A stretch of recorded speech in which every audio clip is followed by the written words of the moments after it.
It's lovely living here. I do my own thing and go out with friends.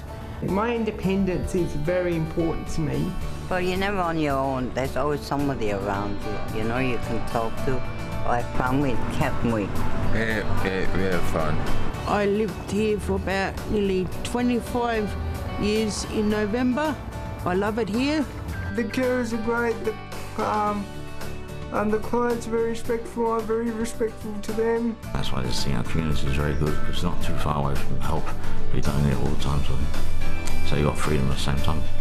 What this sort of organisation does for a family is that it enables it to be a family in the normal sense of the word. I like the way that it's heading. I like the how the focus is on the residents and encouraging their independence and getting them out doing stuff. Like this one, going to the gym now. Yeah, she's more like a friend, a friendship. I like her. Give you $50 later. Okay, you're on. What's okay about living here? Yeah.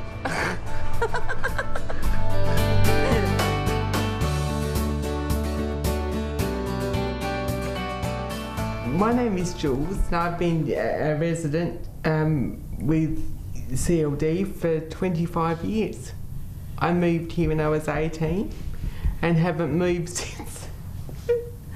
And I'm Frances Brown, Jules' mother, and we started, well, Julie calls it CLD, but we've now had a name change, and that's Disability Living Incorporated. Well, Disability Living, which is the name that's just been adopted recently from Community Living for the Disabled, is a body that's designed to help people. We aim to provide 24-hour-a-day support, which includes accommodation and support to have our residents live as normal a life as their disability will allow. I knew Frances had a very young daughter who had been at that time at Regency Park, and that she had grown too old to stay there. There was a group of families, their children were coming through the system, they were 15, 16. It was in the 80s when there was a huge movement in the sector to try and get people into the community, so out of institutional care. There were many parents whose children were in the same situation, and therefore we got together and formed the committee, which was subsequently the association. The government luckily came up with the money, the Housing Trust got involved, gave them the house at Payneham South, and it became their home. And it's been their home for 25 years. Well, this is the first of our houses, and of course 25 years seems a long time ago, but it's really, my memory of those days is quite vivid. We had Jules, who you've met, Kelly, who came at the same time, David Weir, Tracy and Kerry, and she started at Payneham South and now lives independently in a unit over at Campbelltown, so she's actually progressed to more independent living. They, a bit like brothers and sisters, they all love each other dearly. So when I came here, I wouldn't even go outside the front gate. I was terrified.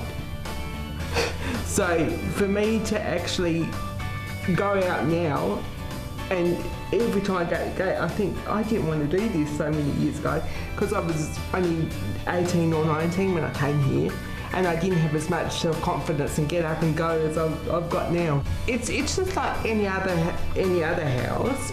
You have your disagreements because you're living so close to, one another, so you're more or less in each other, with each other all the time. But through it all, we're quite good friends, and everything. We are welcome as a family, and it gives both parents and residents the opportunity to live their lives independently, so that Julie can have a life of her own that is private to her. I spend time with the residents. I'm just focusing on, who they are as people. I see people who have, massive barriers, massive conflicts, and hurdles to overcome, who take it in their stride.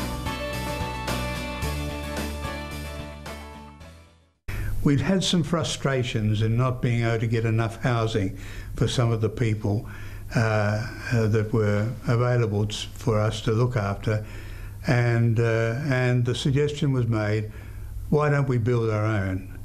Windsor Gardens was built specifically for people with high physical needs. Most of the clients there are wheelchair bound. It was driven once again out of need in the area of people with acquired brain injury. We finished the construction in 2004. The concept we started in 2002.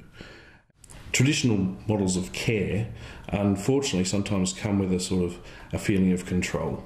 When people think of care, they think of the physical assistance to undertake the tasks that you can't do because of your disability. What we try and do is not so much take that control care, but a more of a facilitation that gives people the opportunity to achieve their best.